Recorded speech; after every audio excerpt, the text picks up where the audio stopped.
I was born and raised in the sand hills of West Texas, in the land where the grass gets only beer can tall. That's where I learned to cuss and fight, chew brown mule or backer. I could fix windmills before I was 5 years old. I've rode every head of stock from the Gulf to Kansas City, and running wild is all I've ever known.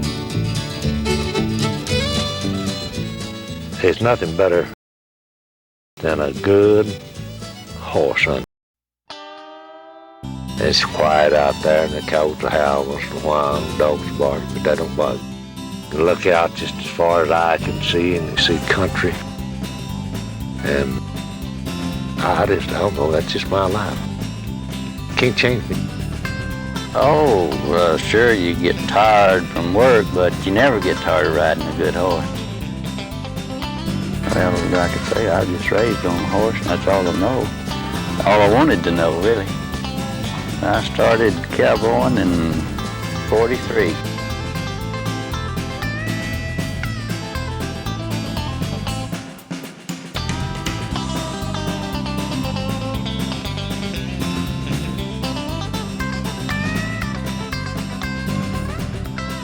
Just like yesterday, I knew what we was going to do. And that's the reason I picked that big sorrel horse, and I rode him again this morning because I knew what was going to do, and I knew what was going to booger. And you know your horses, they know you. So you pick your horses according to what you're going to do. I think the horse is the most important thing on the range. If you didn't have a good horse, you sure wouldn't gather any cattle. You couldn't work them after you got them together. I think this is one of the best remudas in the state of Texas. Say 100 head of horses thrown together where you can go catch, or any number of horses to go rope, brand, cut, or whatever you want to do. If we can find out what we're going to do that day, well, we'll call for that horse. But most of the time, why, the straw boss or the boss is supposed to catch your horse.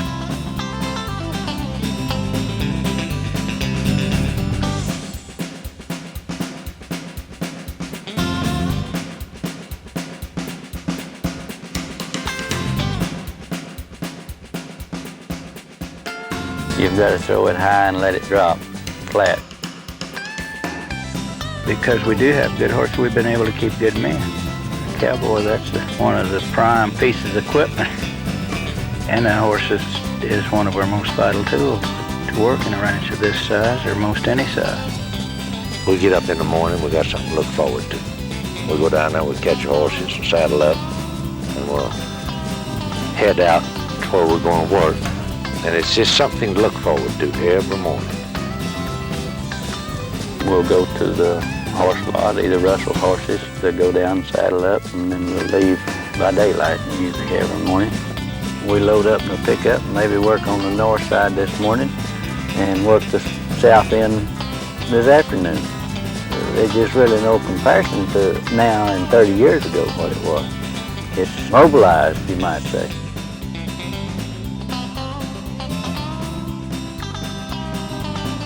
Well, cowboying and cattle raising and ranching has kept pace with the rest of the world. Still need a horse.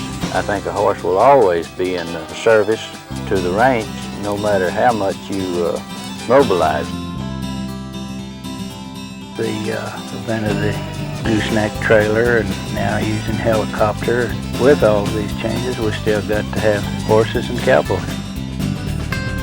We calve both in the spring and in the fall, and then we'll start weaning in the late summer, early fall. The calves that we wean this fall, we will winter them here, and then we'll take those steers, the main body of them are moved to Wyoming, and we usually try to get up there around May the 10th. Well, we've got 163,000 acres. We've got between 5,000 and 6,000 mother cows.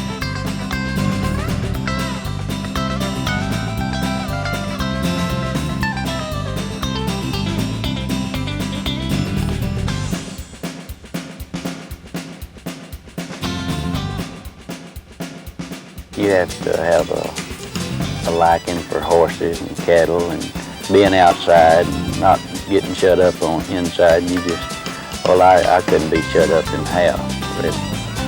I guess what I like best is when you work in spring work or fall work, when you work in cattle.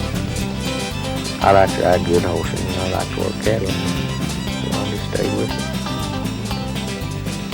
But I'm happy when I'm out working out with cattle and horses. I love them. Just all phases of it that has anything to do with a horse or a cow. It's part of my job to see that it's done. Well, it does. You know, if the weather is soft, hot, and dusty, more cattle, of course, more cattle you got thrown together, the dustier it's going to be. But it'll make your eyes bloodshot and look like you've been drunk or something. Then all wash out when you get home. In the spring, if it hadn't rained all winter, or the same way in the fall, if it hadn't rained and had no moisture, them old lots they sure get dusty. You fill up with dust. You know, it's just another one of those things that go with the job if that's what you're going to do. You just learn to live with it more or less. So we send these light calves anywhere from the 10th to 20th Wyoming.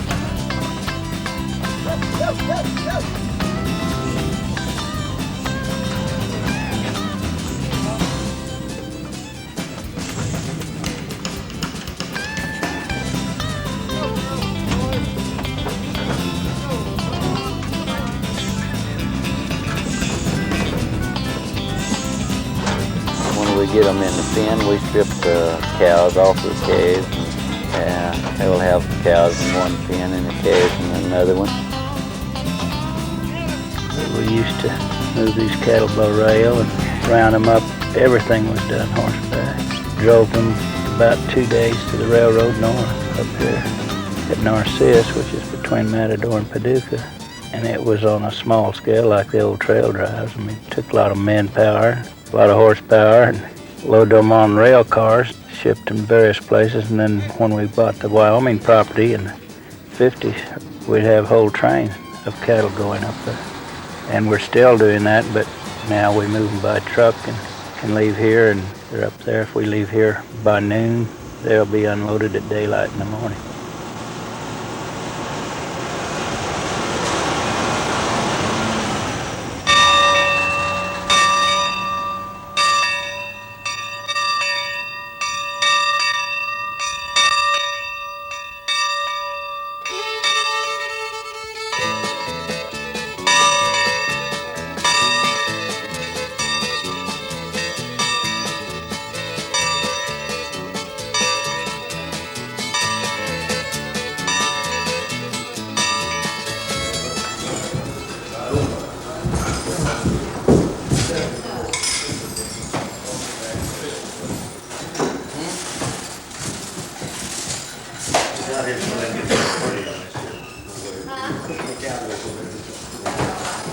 Now we come in whenever you get through. I mean, your dinner is, you may call it lunch, but we call it dinner here. If we're working, we just can't turn loose, you know, at a certain time or something. But normally we try to get in by 12. We usually take off about an hour for lunch and go back at 1.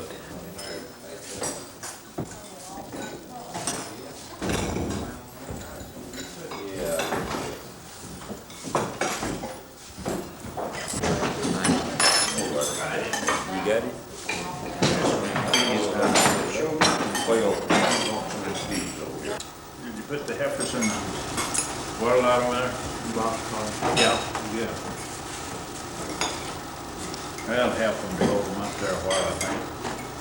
George gonna be busy tomorrow. I was sitting around town, I was wasting my time, out of a nickel, not a making a dime. A fella steps up and he says, I suppose you're a bronc rider from the looks of your clothes. Well, he guesses me right, a good one I claim. You don't happen to have any wild ones to tame. We bring a mare and a colt into a round corral, And then we have a little crowding pen, a gate opening out of this round corral into a crowding pen, where we put her in there, and then we have a chute from this crowding pen. And we run the mare and the colt into the chute, let the mare go one way, put a halter on the colt, and let the colt out the other way. They have never been handled. So we have a halter and a lead shank of about 10 or 12 foot. And we let him out with the man's on the end of that lead shank. We use mostly cotton rope because it's soft and it doesn't burn your hands as bad as nylon does, or grass rope. You get several jerks when you let one of those little colts out of the crowding pen where it's never been handled before.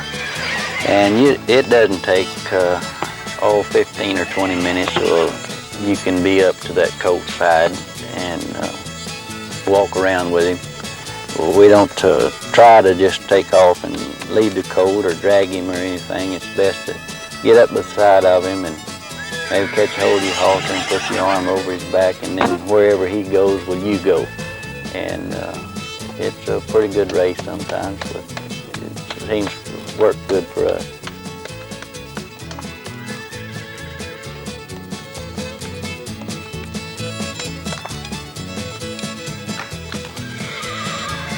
If you could get his head up a little closer here, Benny. Now you're cooking. That lower lip. Okay. Now if you can turn him to the side, where I can get that other side pretty good. Well, they break these horses sure enough gentle. As soon as you kind of get them where you can handle them, going with them pretty good.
Well, when you're up moving cattle up there in the mountains or just checking them, you have to get out early.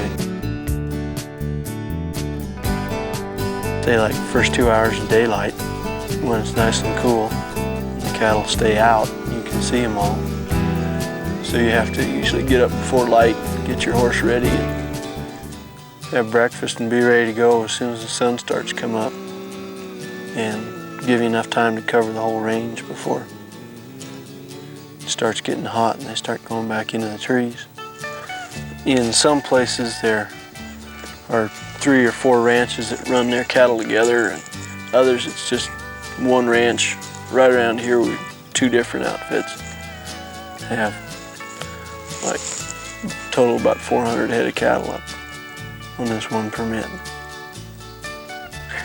Well, when you're up here with like your dog and a couple horses, you're not really alone. You got somebody you can trust and know when they're going to help you and when you're going to get in trouble with them. But they're more dependable than a lot of people that you could have working with you.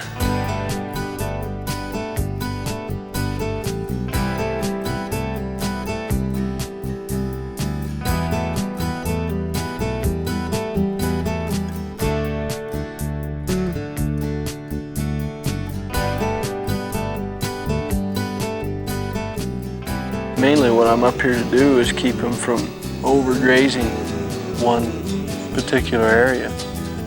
Just keep them well salted, make sure, take care of the sick cattle and keep them from using one spot too much. And when you look for bad eyes or foul foot, make sure they have enough salt. You find a few of your neighbor's cattle in and try to get them back in the right place.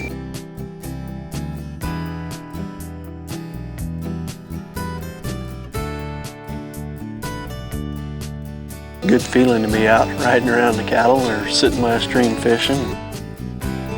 It's a lot of fun. Every once in a while you meet a couple people you'd talk to for a while, and just mainly by yourself. Nice quiet surroundings. A lot better feeling to be living up here, sort of a nice clean life, than living in a city or even a small town. Much different, much harder and better for you in a lot of ways. It's a lot more fun.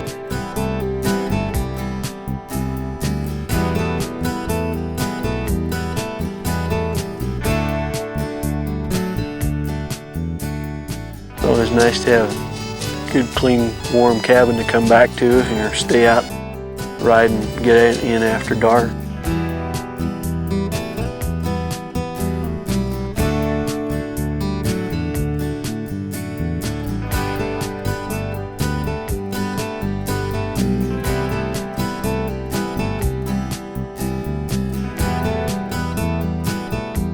That hard to cook once you get the stove going, and sometimes you feel like cooking a steak, a bowl of cereal or something. As long as the dog and horses get fed, and you can eat whatever you feel like.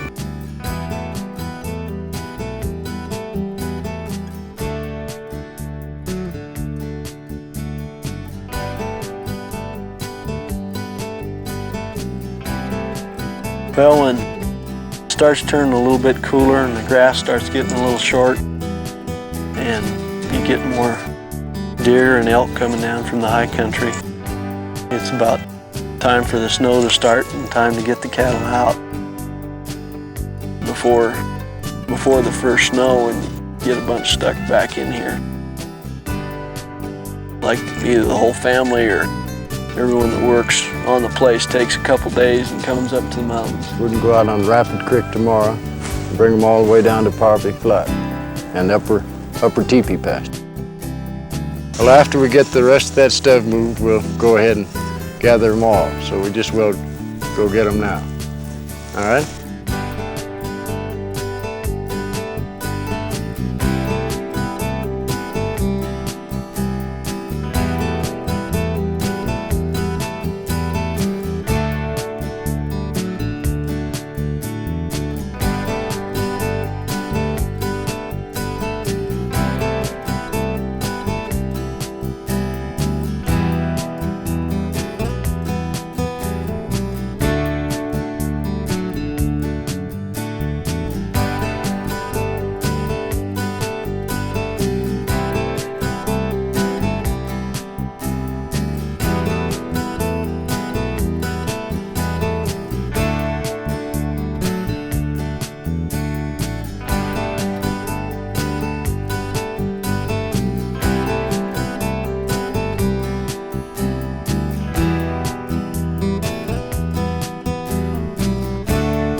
Everybody just loves to go to Stanford just to get off, have a good time, dance, rodeo or whatever,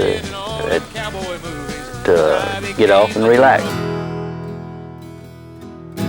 Yeah, it'd be about the same as an RCA rodeo. You get maybe you get more spills and thrills. There'd be more boys maybe getting bucked off than at a RCA rodeo. Yeah, it's a competitive kind of a place where one ranch, you might say, would compete. They would want to go and compete against another one just for the heck of it.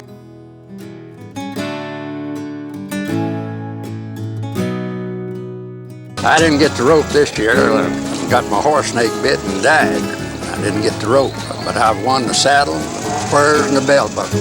Well, if his horse hadn't died, he'd have won the arena.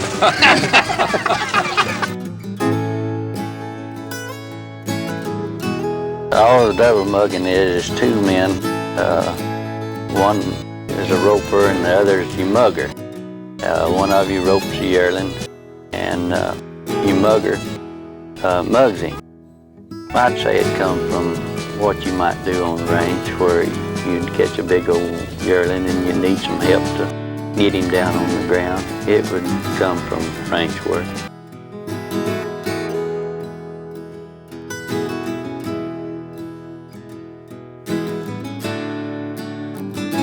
Like go and they'd always crowd. And I don't know, when I started, I sure enough I could try to ride the bull bareback. And I followed it pretty steady for 4 or 5 years when I was 18, 19 on this one.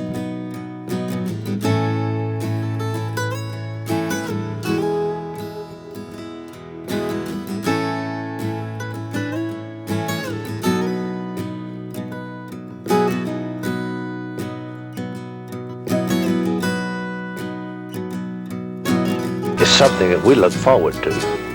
This make no big drives.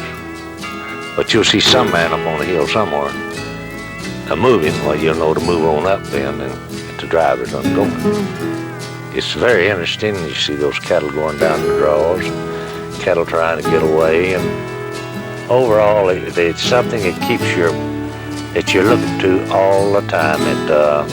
Like your cattle right on the roundup. There's something about seeing them cattle come together and how they work, and they don't work the same every time. You got to try to outsmart them to these wild cattle that we got here especially, because you're going out there to see how many you can get and try to get to all of them. There's nothing more prettier in the world than the baby game, white-faced game. I think the helicopter is the most help that's ever been on a range, especially in the brush country. And we have a lot of rough country, a lot of breaks and a lot of brush. And with the helicopter, you just gather, I'd say you gather 99% of your cattle every time you go out in a pack with less effort than you would with a bunch of men. You would think that they would be scared and run, but they just go a little ways and they'll stop, look around, and then you can get them to drifting. Well, they just keep walking.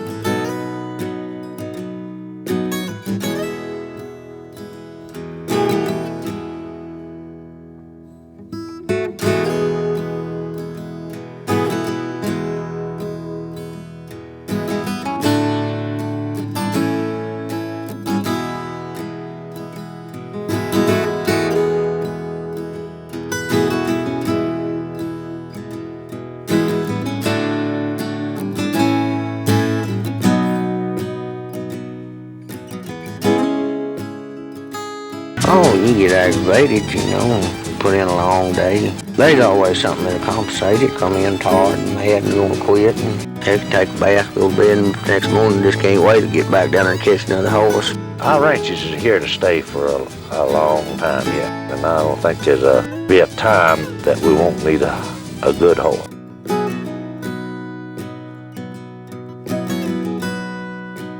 It's no romance in it. It's hard work, but it's something that you enjoy from the time you get on a horse until you come in that night. I wouldn't really trade lives with a bank. I'll be 64 in September.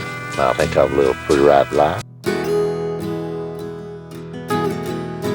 I don't know, I guess getting out and getting the fresh air and just getting up early and roping, cutting, it's something different every day. Cowboys are born, they're not made. They're just like cutting. You can get some horses and work with them till they're dead at old age and then they cut them. They're born, they're not made. That's just been my life all the way through. I had to live over again, just do it the same way I did. Because I like it. I'm just going to put it that way, I like it.